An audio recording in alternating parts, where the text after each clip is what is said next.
Okay, welcome back. This is session 17 of my Pillars of Eternity Lorethrough. I'm recording this on June 11th, 2023. We've been doing a lot of reading in the last couple sessions. Here we are in the Hall of Revealed Mysteries, which gave us a lot of information about many of the gods.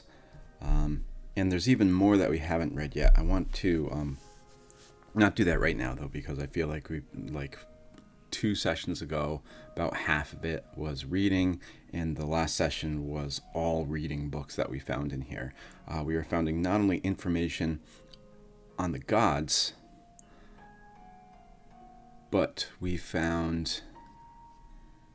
Sorry, I got distracted by the little banner thing that showed up there. We found not only information on the gods, but also some books that kind of showed how members of Aora interacted with the gods, what they thought of them, those kinds of things. And I thought, at least, it was very interesting. We still have yet to read about, I think it's just 4 gods right now. Galawain, Skane, Abaddon, and Remergond. I'm not going to do that now. We've been doing enough reading as it is, but I definitely do want to come back here at some point, or at least find those books that we didn't read out in the library somewhere, because it would be stealing if we were going to take the books here, and yeah, didn't want to steal. Of course. So let's head out. Need to go to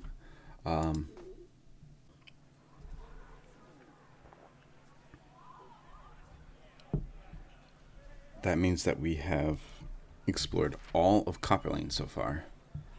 Which means it's time to go to either Brackenberry or First Fires. Let's go to First Fires first.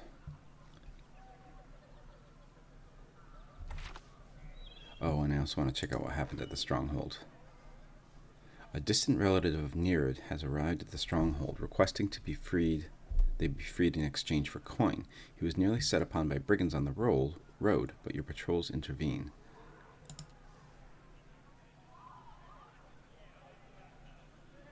Do I take this? Is he just going to do the same thing again?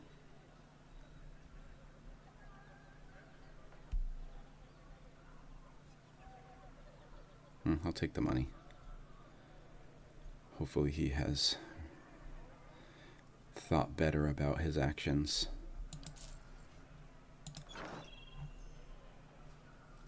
And hopefully something is being built. Alright. Actually, we haven't done the Catacombs. Should we do that now? Let's do that now. Last few sessions have been very combat light, so maybe we'll go to an area where we actually have to fight.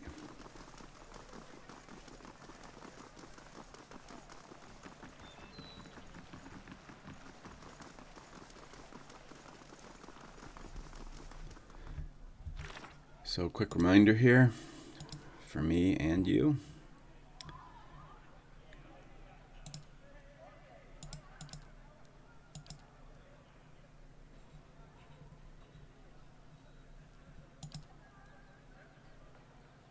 Nope. This is the one that is down there. Yeah, Dalton is a retired adventurer, and in his dreams he's been seeing Rowena, his lover and comrade, who died almost 60 years ago, and he has been dreaming that she is in the catacombs below the city, which is what we are going to be searching for while we're down there.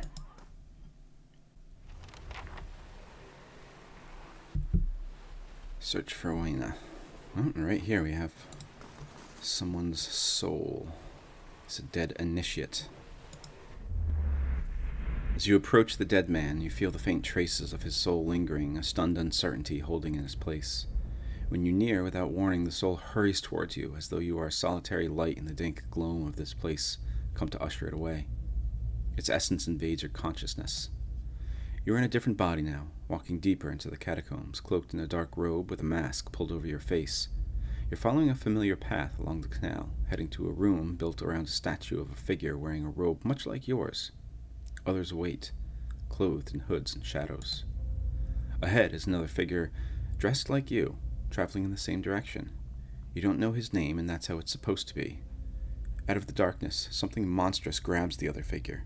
You turn to flee, but find yourself face to face with a troll. The panic pounding through your brain is interrupted by razor-edged teeth and claws. You snap yourself out of the dead man's memory. The corpse lies in the damp and grimy ground. His hood and mask are missing, and his clothes are shredded. So seemingly some kind of cult initiate. That's why I always called it Dead Initiates. And I wonder if that means that there are trolls down here in this sewer. Vicious, foul-smelling sludge ebbs in the trench.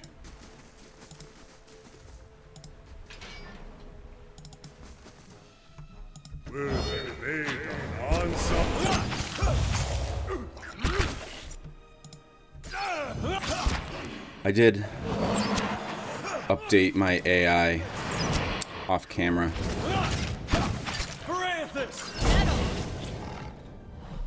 So hopefully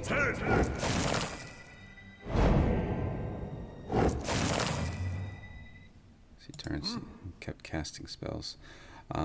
Yeah, I did it. I think I don't remember. Most of them I set so that they don't cast anything that's a per rest ability. But of course, I think there was somebody that I set to cast per rest. Maybe that was Durance. Seems like it was Durance actually.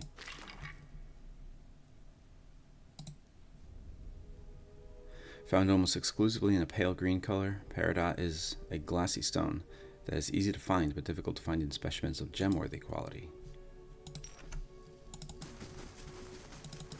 Peridot is my birthstone.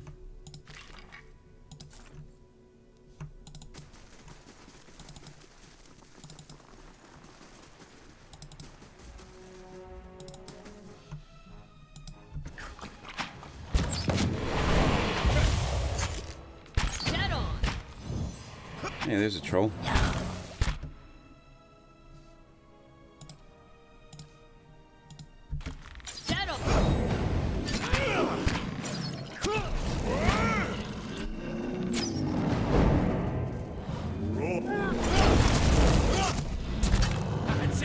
I also think I set up the AI to make sure they keep attacking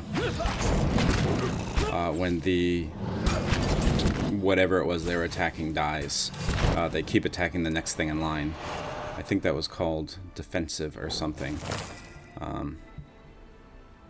Where they won't actively go after things that we haven't engaged to fight, but they will attack new things when the first thing they're attacking had died.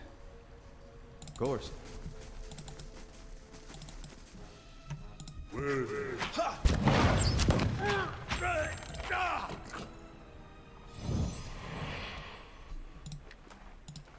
All right then. Turquoise is an amorphous semi-precious stone, opaque in blue or blue-green in its general color, but often flecked with darker deposits.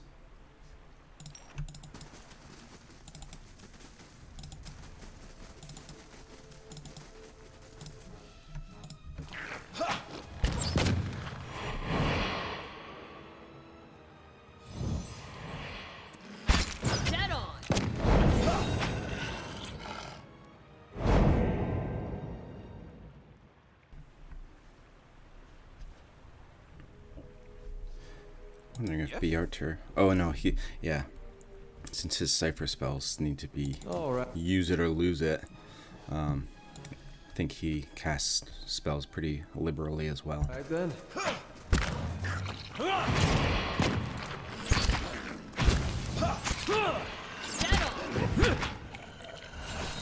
You're not getting through me.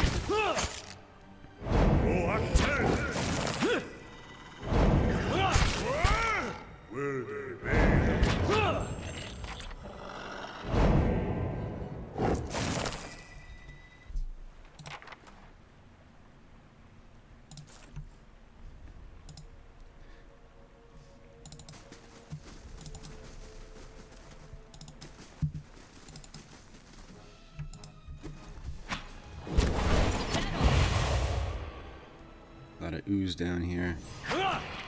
You're not.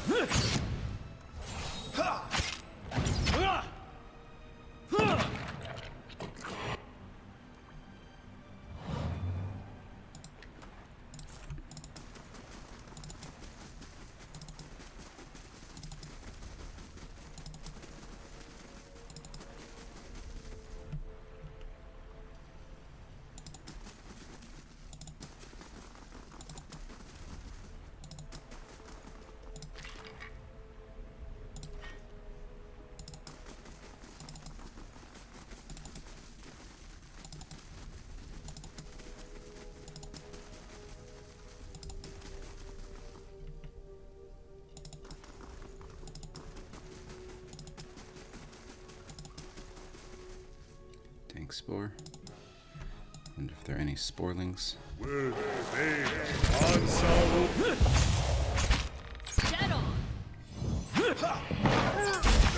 Yeah, we've read about these already. They are immobile. I think that little sound is the sporelings running around, so I think we're going to run into some of them. And a troll.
Okay. So I think what happened there is I took control of that troll who ran around, attacked everything, and then brought them all back to me. All right then.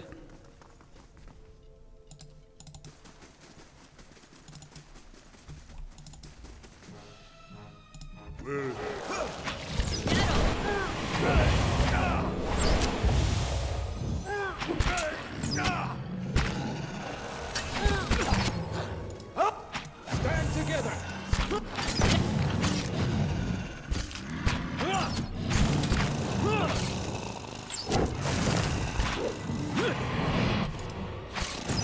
Not gonna let him go away this time.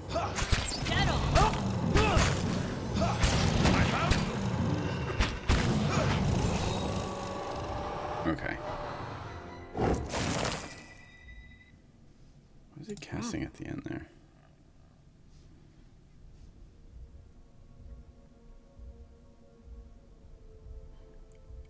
Oh, Kana is summoning skeletons. That's what that is. If it makes you rest easier.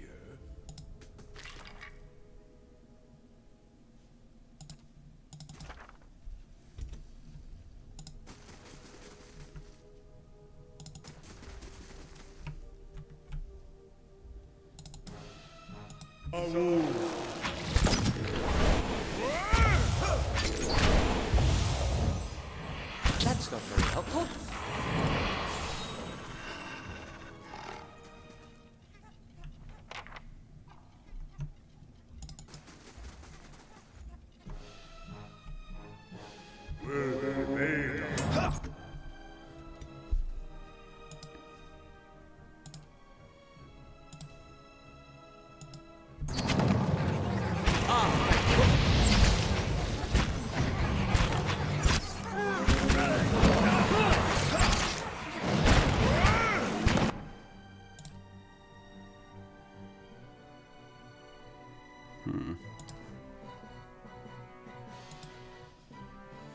I thought I told it to cast Arcane Assault first off for him.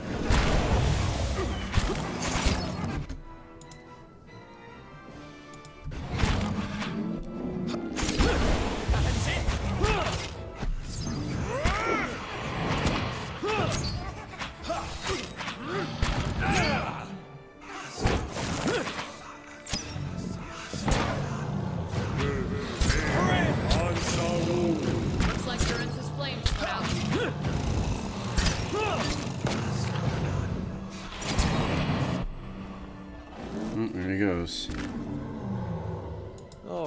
then. We don't have Durance. Not getting through me. I think we'll be okay. Oh,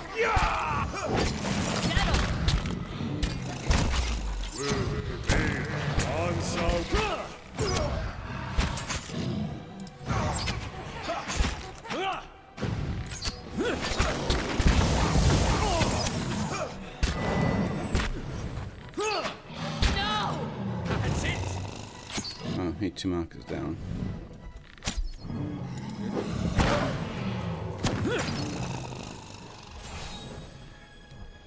Okay, that was a lot of enemies. Durance is in bad shape. He is it maimed? Yeah, he's maimed.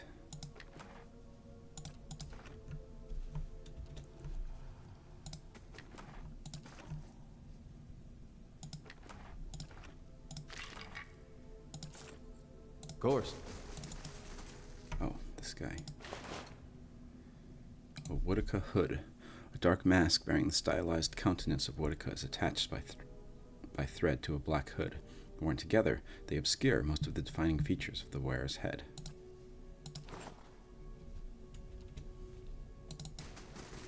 Remember, we came here looking for the queen. And there's not a queen of Defiance Bay, but that means Woodica.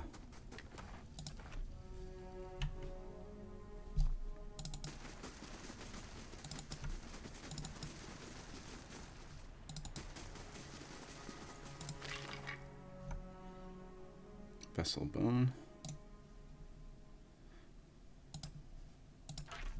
And a club. Okay. Good time to rest.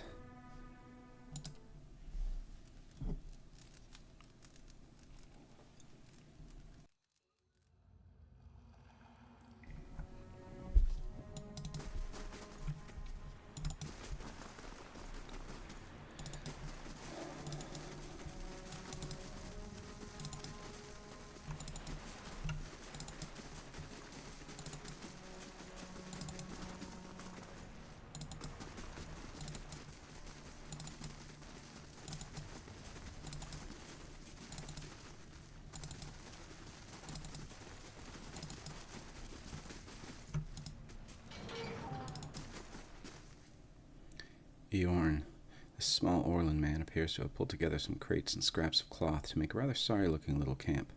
The thick fur on his limbs is matted, and his clothing smeared with blackening grime. He looks startled as you enter, his eyes widening in alarm. Greetings.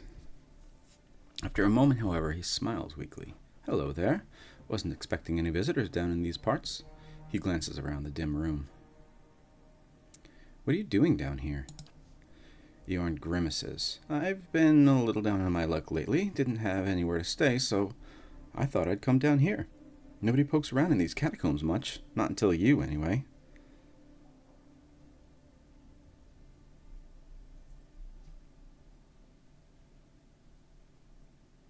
A lot of different ways to call him on his BS. Let's go with, there are less dangerous places to live as meager a life. You're hiding something. Or someone. Eorn looks around the dingy chamber and nods slowly, expression pained. Yeah, I guess that's plain enough to see. Eorn sighs heavily. Very well, it's true. I've been hiding from the knights down here, but it isn't what you think. He ducks his head. It was an accident.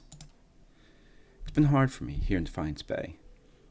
I suppose I thought if I got involved in city business, if I made the right friends, it would get easier in time. And it did, really. I made a name for myself, a place. People actually listen to me when I talk. Well, they used to. People can get very passionate about these things. We were discussing, I think it was shipping agreements, of all the things to fight over. But this one night, this man, he got very angry. I think maybe he had a little too much at the end. Eorn pauses, and I guess he didn't like an Orlan talking back at him. I struck him. He came towards me, and I hit him, and he went over like a tree. I guess he struck his head on the way down. Eorn lowers his gaze and shrugs helplessly. Turns out he was a knight. The Crucible Knights won't care how it happened. They just want me gone. They won't let me live long enough to see the rope. Please, he looks at you with a pleading expression. I just want to get out of this city. The second I can get money for passage, I won't trouble anyone again. I swear it. I'll live quietly, but you can't... Please, you can't tell them I'm here.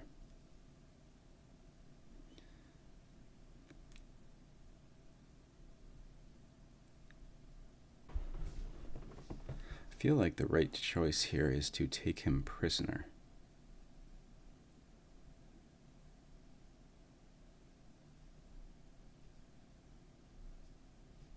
Because he did kill somebody, but it seemed like it was an accident. I don't know how much to trust him, but that seems like a likely story. Not likely story the way people usually say it, where they don't believe you. I believe him. So let's take him prisoner. I had hoped to be out of the city by now. I guess I can't outrun what I've done. At least you're leaving me with my life.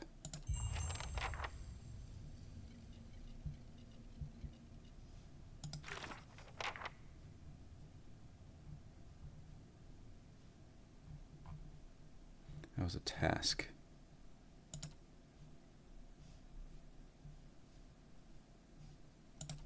Okay, so that's done.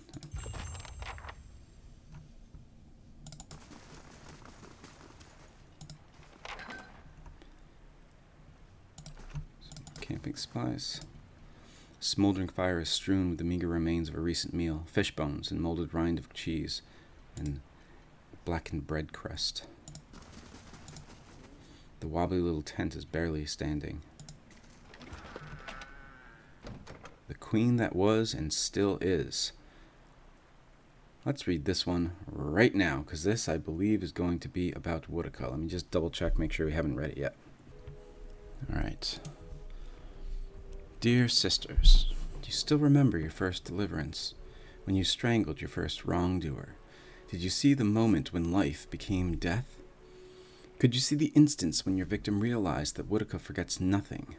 When Woodica takes back her throne, will you face her with pride, knowing you have held to your oaths? Or will you be amongst the world breakers? Woodica teaches vengeance and memory, and while she is in exile, we must be her eyes and ears that let no injustice slip from record. We must be clenched fist. I think that's a typo. We must be the clenched fist that silences the lying breath. When Woodica takes back her throne, all of the injustices that have slipped through the cracks of history will be righted. The villains hiding in plain sight amongst the innocent will feel the burned queen's choking grasp. Pray that you live to see the day when you will join our queen in this cleansing of the wicked. But know, my sisters, that we must be ready to see the end of our days without the return of our queen, for she must take back her throne, but it may be our daughters that serve the restored court. We must continue to live as we have always lived, halted by the other faiths, even though we place justice above our own well-being. At least the Empire of Eddar still holds creed in our proper esteem. It is a proper sign of respect that, by imperial custom, our clergy must oversee a contract for it to be legally binding. For who else understands the value of remembering the oaths than Woodica's faithful? And let us not count our current blessings, for we still enjoy the support of the Paladin Order of the Steel Garrote. Am I pronouncing that right? Garrote? I think I am. They too understand that society is built and broken by the oaths and rules of its people. When Woodica takes back her throne, my family will know that I was right to commit my life to the exiled queen. When Woodica takes back her throne, the Strangler will stop being told a story to frighten our daughters, but a hero woven into parables that teach our children justice. When Woodica takes back her throne, she will bring her flawless memory with her. Every transgression, every crime, and every injustice will be revealed. When Woodica takes back her throne, even gods won't be spared their due retribution. This is uncanny how similar the Woodica faithful mirror the presidency of Donald Trump and his followers, I guess we can call them. I spoke earlier about how that saying, when Woodica takes back her throne, like wanting things to be like the past, was very much like Make America Great Again. And here we see a kind of parallel to the drain the swamp idea, that once Woodica is back, then she's going to get rid of everybody that has transgressed against us. She never forgets, those kinds of things. Sounds very much like the drain the swamp, like nobody's free, even politicians are going to be cleared out, that kind of thing, that people were saying when Trump was running for president and when Trump was president.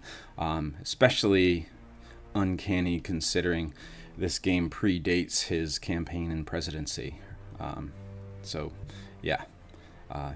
Real world parallels that seem almost, I don't want to say prophetic, but that same kind of idea, like foreshadowing almost. Because this game is not the only game that made that kind of prediction, actually. Okay, moving on.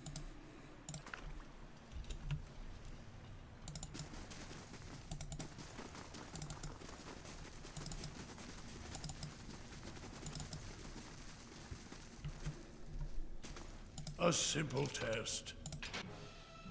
Skeletons.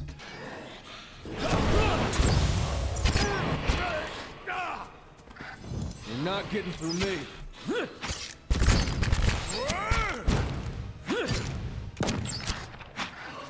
Varanthus!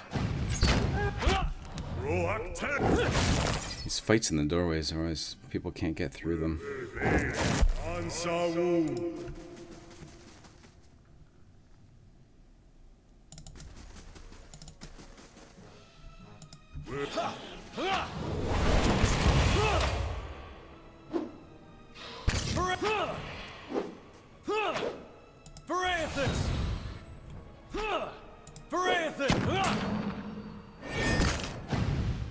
This is annoying. Leave it to me!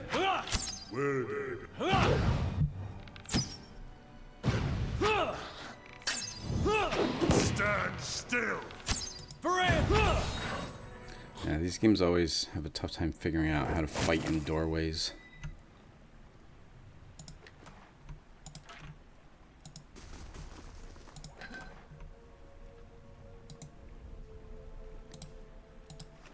I didn't ask Eorn about Rowena. Wonder if I should go to Kednua and ask.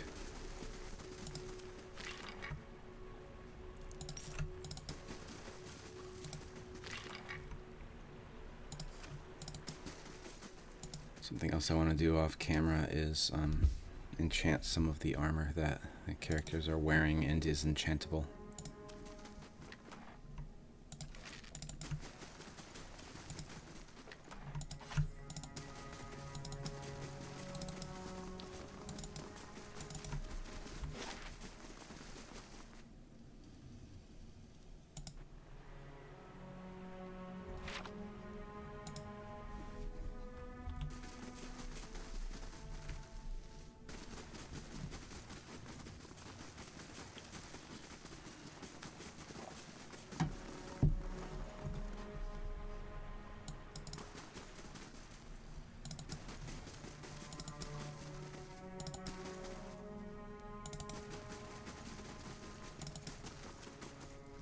Oh jeez. This area is bigger than I thought. There's a downstairs. Temple of Woodica. I don't think I'm gonna go down there yet.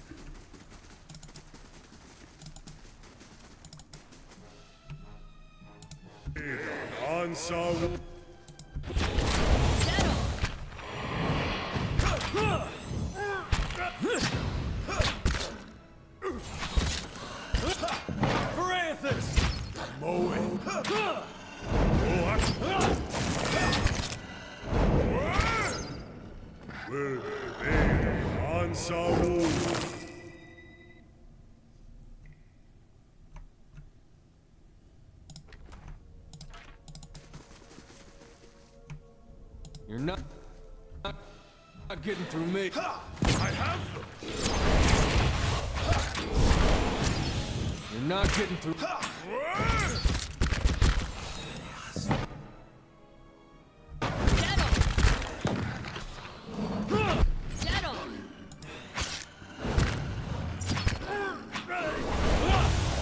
Leave it to me. And they really went right after B. Archer there, didn't they?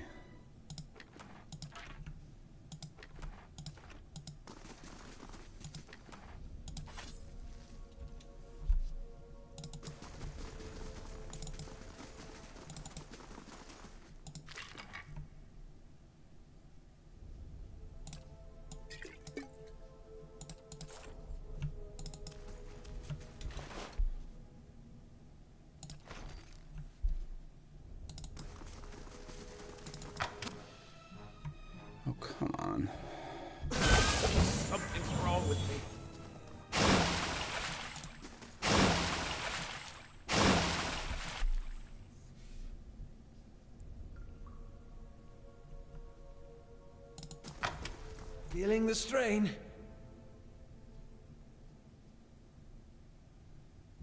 This is starting to be really annoying, having no perception.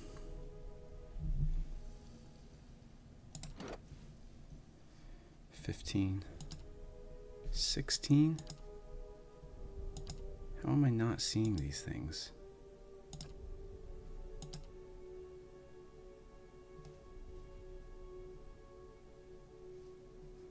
Is it stealth, maybe, that?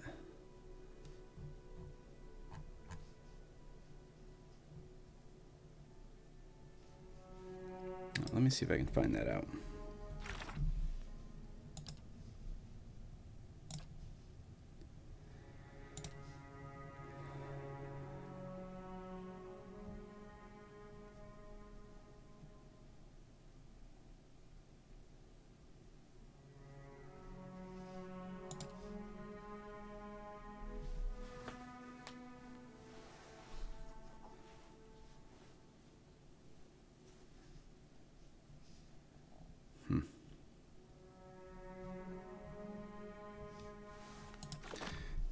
Maybe, do I have to be in scouting mode?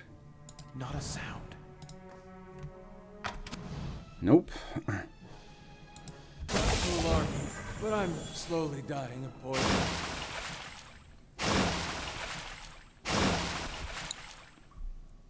It doesn't seem to matter.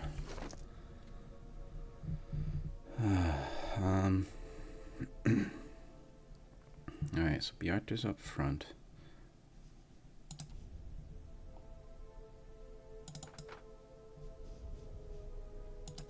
Let's have him eat this savory pie. I'm here.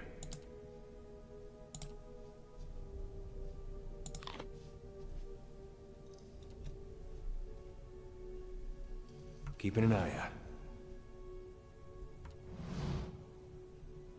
Let's see if that helps any. All right, then. Helig of Thane, a lone figure in tattered robes, shuffles across the chamber, muttering under its breath. As you approach, the figure halts and swivels its head toward you. Its haggard visage is a labyrinth of wrinkles and sores overgrown in a moss-like beard. What's this? Who disturbs Helig's work? His voice rattles and gurgles like that of a drowning man. You're Helig? Dalton sent me to look for Wina. He leans back and bursts into a raucous laughter. His threadbare robes drift apart, revealing an amulet and a ragged wound running from chest to throat. It spatters a black, viscous fluid on the floor with every cackle. Ooh. That old fool is still alive. I do hope he doesn't still bear a grudge for that incident. It was so very long ago. Dalton believes Rowena is in the Catacombs. He seems to restrain another bout of chuckling. Oh, you could say that. If you were to retrieve my grimoire from Modred, I'll let you in on the secret.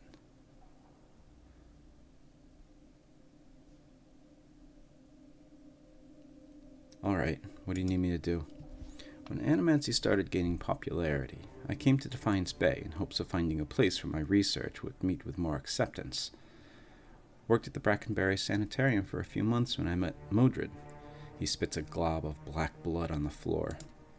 Let's just say Modred and I didn't see eye to eye. Got so bad we were threatening to kill each other on a daily basis. Obviously, that bastard made good on his threat. He runs a jagged fingernail along his oozing wound. In other words, he's dead. Sank a dagger into my chest while I was sleeping and dumped my body in the catacombs. You used animancy to save yourself? Oh no, Helig waves a half-rotted hand. This is magic, and it took a great deal of rather timely preparation, I must say. Even so, it merely anchored my soul to the decaying husk, nothing like the life that was stolen from me. And yet, you see what little Ingwithan magic can do. My mind is my own, my memory is fresh, and my work can continue. And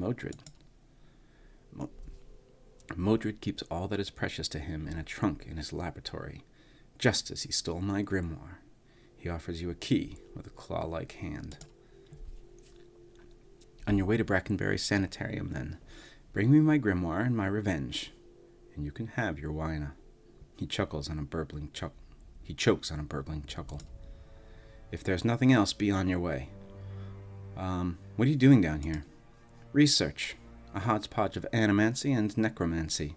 I have peace and quiet as well as an abundant supply of subjects. In other words, dead things. What are those creatures behind you? Just a few personal projects. Sorry souls stuck in their mortal shells. Their flesh is as dead as mine, though their minds are not as well maintained. They flock to me like worms to drakes. They're not half as intelligent, but he watches as one stumbles into a desk. They serve for amusement. Farewell.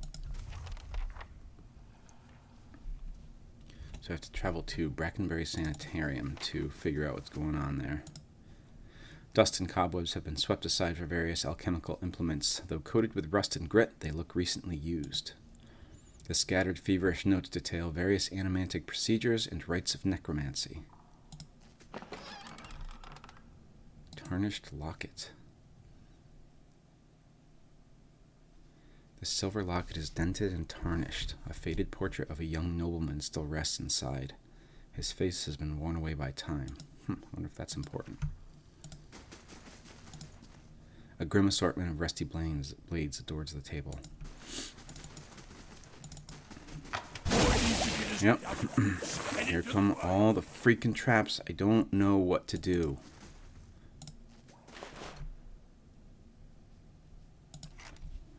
I'm gonna look that up too. Just like an adherent to go down fast.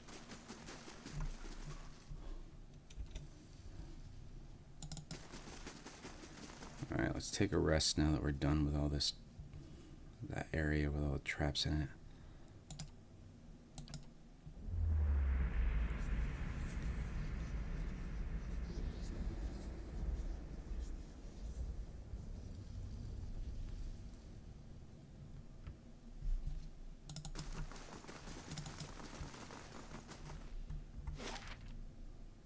Alright. Not gonna go there yet. Still need to go up here.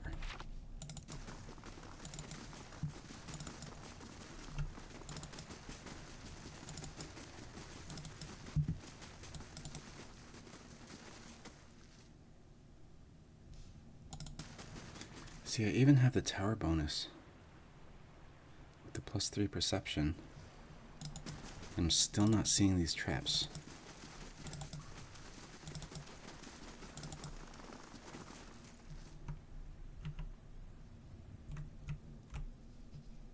I'm on the trail.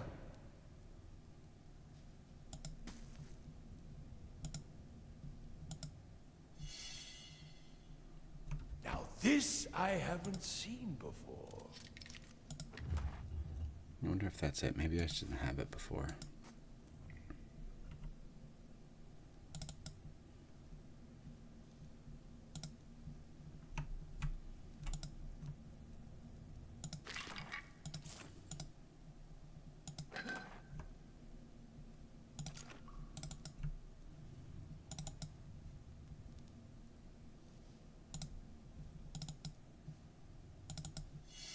Something over there.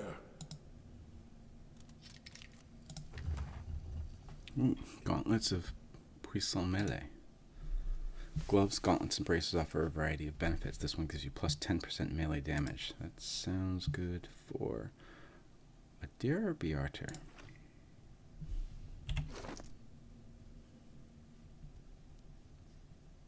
This is restores light endurance. Dexterity. Now I'm going to give these dexterity gloves to Sagani.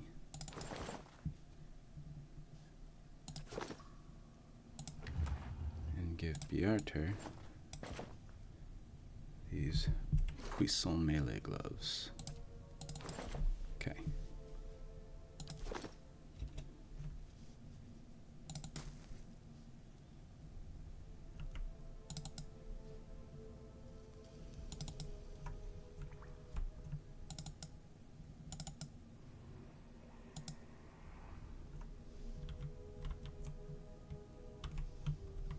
Looks like there's something back there.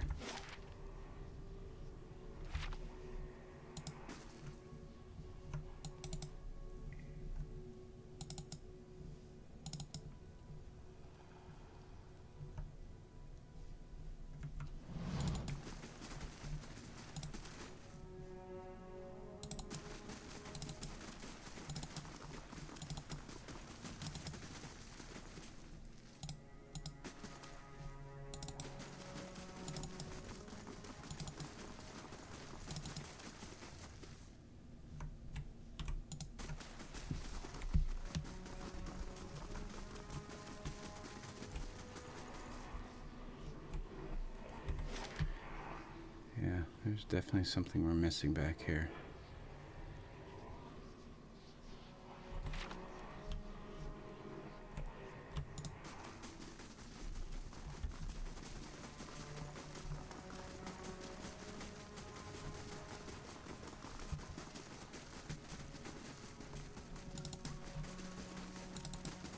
Don't know what it is, though.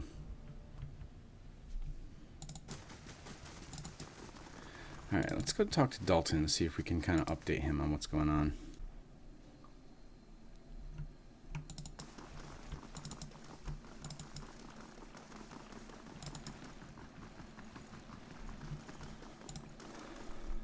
Well met, friend. Oh, just tell him I'm still searching.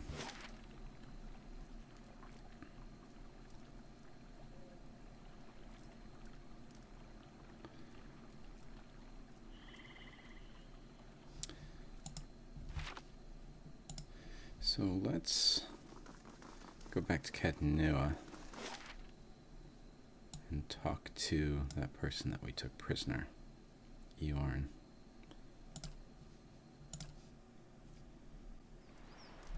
A few repairs and this keep will be a sight to see.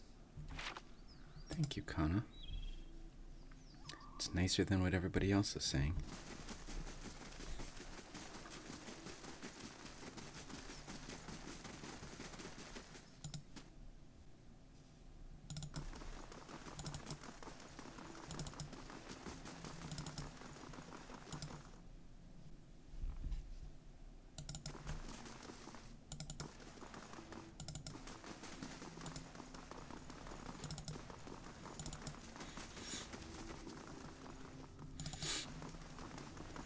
Okay, here's Eorn. Please, won't you let me go? I didn't mean to hurt anyone. Okay.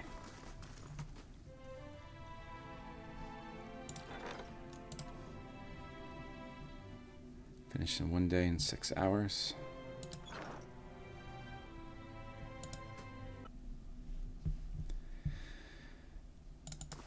Okay, so I think I'm going to go rest at Bright Hollow, and then just open up the next area of Defiance Bay, and then call it a session. Walls need some work before this place is secure. That's what I'm working on now, Sagani.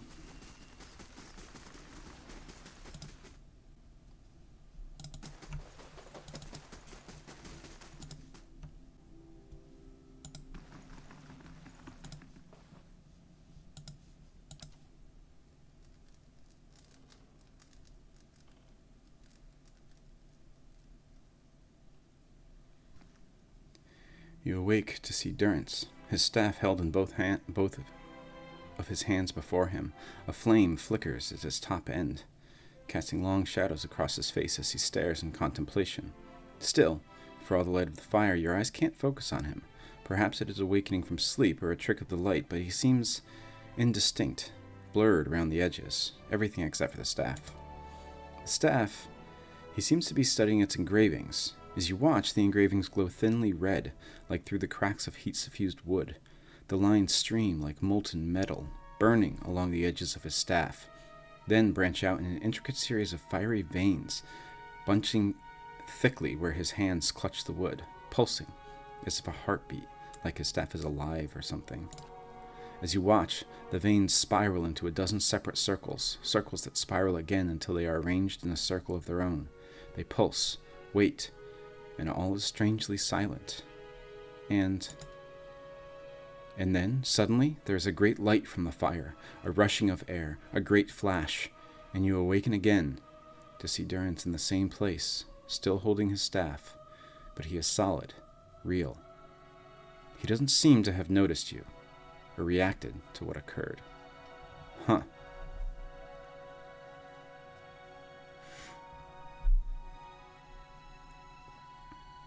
I wonder if that's a vision of something that he did do, or if it was something that he was doing while we were asleep.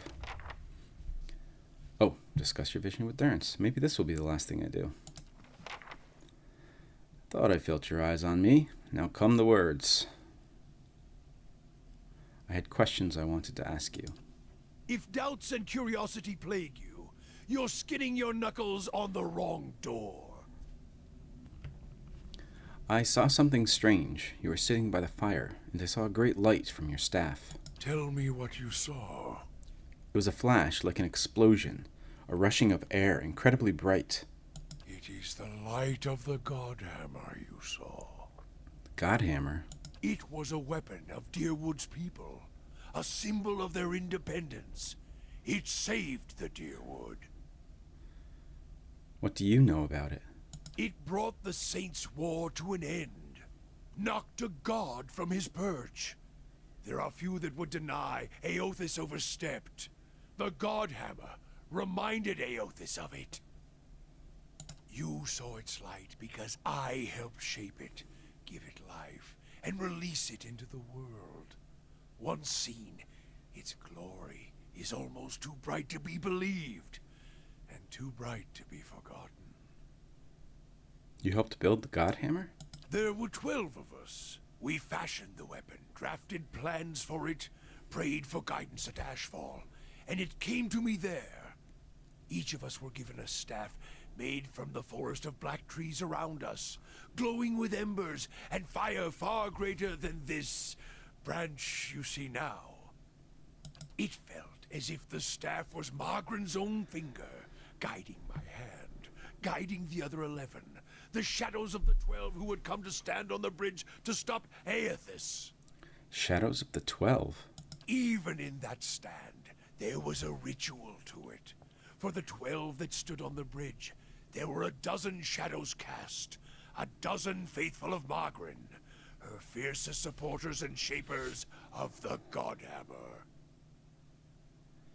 So it seems, whereas the so-called dozens from Defiance Bay refer to the dozen people who stood on the bridge and detonated the Godhammer bomb, and they're just kind of paying lip service to them. They just, even though they kind of say, they kind of try to make people believe that they were actually there. It seems like Durance actually was there. And the other 11 must have died. Durance rests the staff in front of him, and the flame atop it curls for a moment, the light flaring slightly. It splits into a ring of flames, one after the other, until a dozen is met.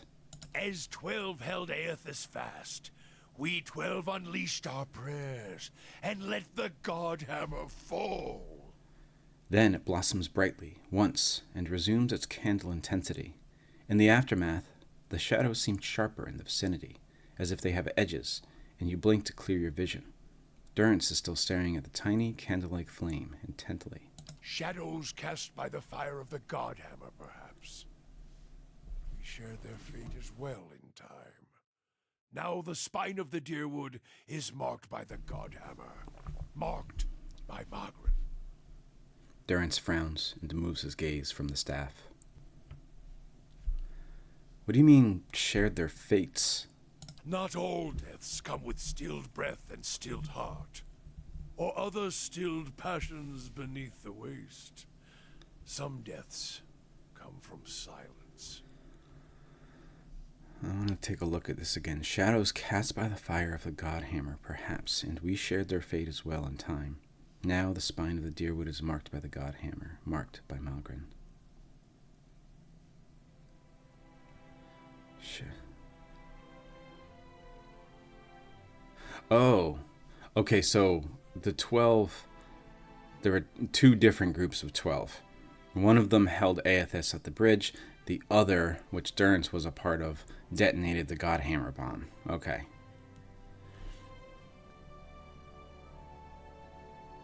And it seems like when he's saying they shared their fate, we shared the other dozen's fate that were standing on the bridge.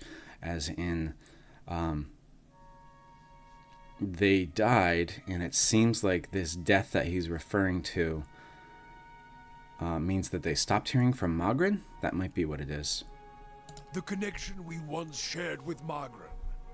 After the light of the Godhammer, it was not the same. It was as if we'd lost our senses, and sense of purpose as well. Instead of victory being welcomed, there was silence. within and without. So yeah, that seems to be what it is. They just stopped hearing Magrin after the Godhammer detonated. Not many can claim to have killed a god. It is less a heroic tale than you would think. And such a death, it changed our faith. All faiths, I expect. Doubt followed, and the world changed. I do not believe Magrin was pleased by what we had done. Why is that? The world is broken. The wheel stilled. There is sickness in the world's heart. Perhaps the price of crossing a god. So this wheel is a reference to the idea that when someone dies, their soul is freed, I guess, and eventually goes back to another body. And that's the wheel, that kind of cycle of souls. And here, after Aethys died, Durance is suggesting that the wheel broke, which is why we have these hollow-born children everywhere, because souls are not going back into new bodies. Crossing two gods. Even as Magrin shaped our hands, perhaps we carried her will farther than was allowed. Just as Widewind did. Saint Widewind. Mortal arrogance to match mortal arrogance. So it seems like he's suggesting that Magrin asked them to fight Aethys, but was mad that they actually killed him. Yet if the world had changed, then I sought to change with it. If I had forgotten some of Magrin's teachings, I would find them again. I would make her see me again. What did you do? I remembered Magrin's teachings. How reminders on the flesh were more important than the death of a vessel. And I wondered if killing Aethys, if that had simply set him free. Had it allowed him to escape his punishment and be taken on the wheel? Like a mortal? Oh. He's wondering here if the death of Aethys just kind of put his soul back into the wheel, and eventually Aethys' soul will be a part of another body. As I stepped from the now blessed Godhammer Bridge, I thought of Ashfall. I thought of the War of Black Trees. Wondered if I needed to be burned to find myself again. That is Magrin at her heart. At least that is my hope. These are the doubts that befall me. The War of Black Trees is the second conflict after the Broken Stone War, and I believe it's the one Deerwood history book that we don't have yet that we are waiting to read until we finally get it. What happened when you returned to Ashfall? The road to Ashfall is long. Gives one time to think. If you think long enough, you do not go home. I left without telling anyone, with only the robes I wore at Halgot, my staff, and my name, which is long buried. So his name being buried, I wonder, does he mean that people think he's dead, or just that the person he was is dead? Of my fellow 11 craftsmen, disciples, I know not what happened to them, if they suffered the same doubt as I did. But it was underserved. It was wrong. We had done all that. Oh, had asked. Grab victory from defeat and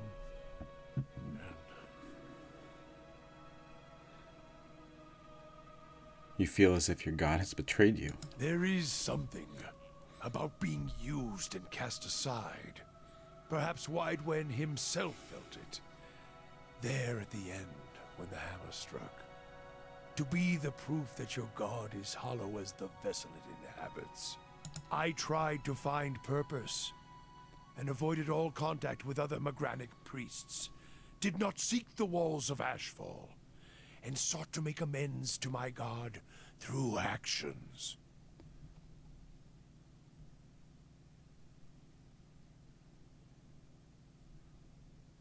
So feels betrayed by his god, by Magrin, but still wants to make amends. I joined with the Purges for a time, and not long after came the first signs of the Hollowborn. So many crimes, trespasses, violations. The Salvation. Animancers were another sickness born of the Saints' War. A relapse of innovation, of desperation to heal what we had caused. All seemed worse than before the bridge, not better. And as years passed, the world became even worse still for the victory. So this is interesting here. The idea that after the bomb went off, after Mogren asked them to do that, things actually got worse afterwards. And here he says animancers were another sickness born of the Saints' War. Not that animancy came to be after the Saints' War, but that it had been kind of shoved under the rug for such a long time. And after the Saints' War, all of a sudden animancers were practicing again.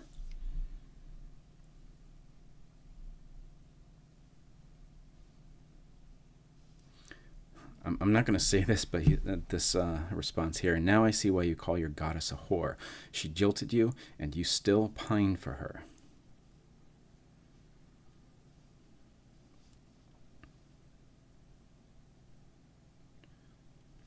I'm going to say maybe the purges weren't what Magrin wanted either.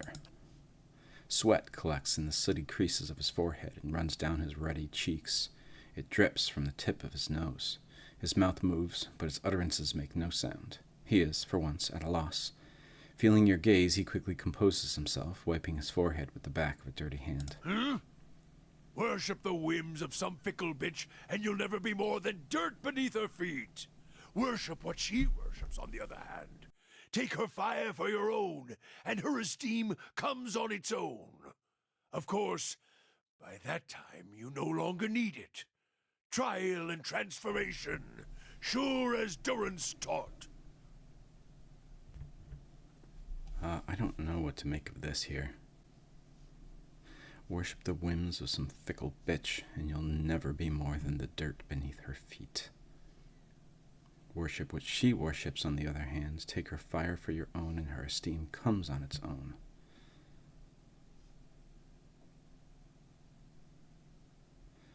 So here he's suggesting that if you just worship what this person, or Mogren in this case, asks you to do, then she'll never respect you. But if you find what she worships and you worship it yourself, then she will start to respect you. Durance glares at you, and staring into his eyes gives you the feeling of peering over the edge of a great cliff. You think to put the coals to my feet, but what's burned once will never burn again. These talks are your trial, Watcher. You cannot deflect the truth to one who has already been purified by it.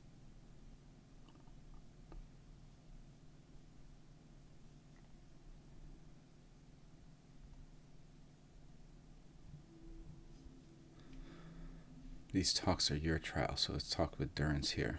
Tell me what happened at the bridge.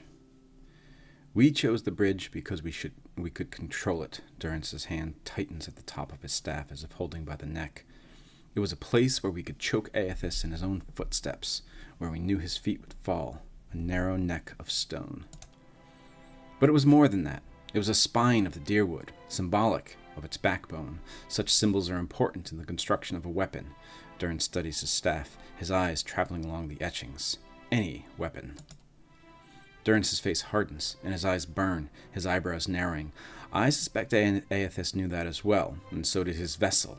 In its arrogance, his hand tightens on the staff. He intended to walk upon the bridge as if walking on the backs of the deerwood, and we intended to burn him with the light of our faith, and his. 12 on the bridge, 12 in the shadow, and gave ourselves to it. Gave yourselves to it? We put much of ourselves into the Godhammer. Such a device is not simply a machine. There are elements of the spirit in it. Even Widewind's spirit.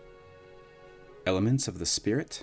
Each of the 12 who brought the Godhammer forth would have done anything to save the Deerwood, save its people.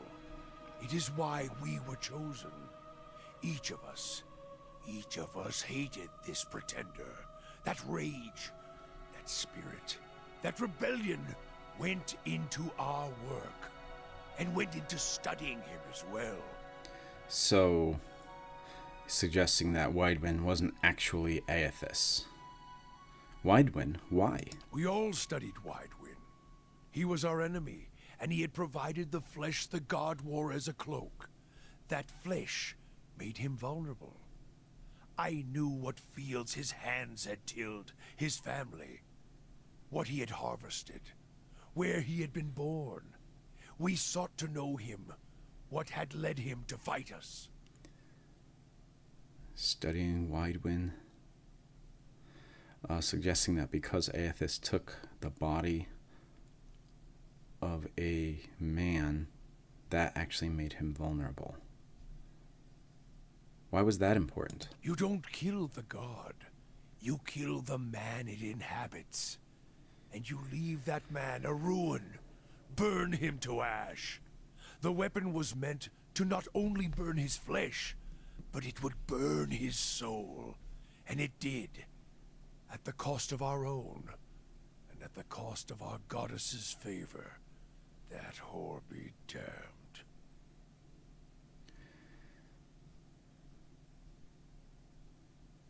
You don't kill the god, you kill the man it inhabits.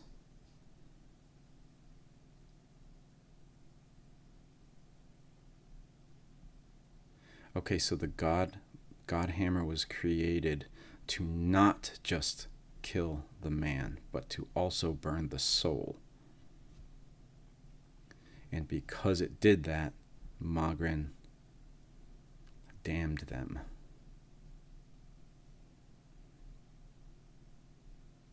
Is that why your image was blurred in the dream? Durance frowns, glances at you with a sharp look. Perhaps your eyes were blinded by the Godhammer's light, Watcher. He snorts. I may feel half a man at times, but even that is twice that of most others. If you fear for my spirit, your fears are baseless. The Godhammer, seeing its light, only fueled my anger and made me stronger. Made me re-examine the teachings of Magrin. Put them in a new light. It looked as if there was only part of you, as if your spirit had been sheared in half. This is going back to the vision that I saw after I woke up. I do not need you to cast any more questions on me, Watcher. Nor did I ask you to look upon me without my leave. Get gone, and leave me be. Okay, so that's the end of that discussion. Interesting stuff, though. And then the quest is updated, the Trials of Durance. So, yeah, obviously I said I was going to go back and at least open up the next part of Defiance Bay, but that didn't happen because we had a conversation with Durance that I was not expecting, and which may have pushed this session to over an hour. So this is where we are going to stop. Some interesting stuff here in our conversation with Durance. Yeah, and we will pick it up next time in the next session. I think it's 19. I'm not sure if I'm right about that one. But thank you as always for watching. Any kind of engagement helps. Likes, subscribes, comments, those kinds of things. And we will see you in the next one. Thanks again. Bye.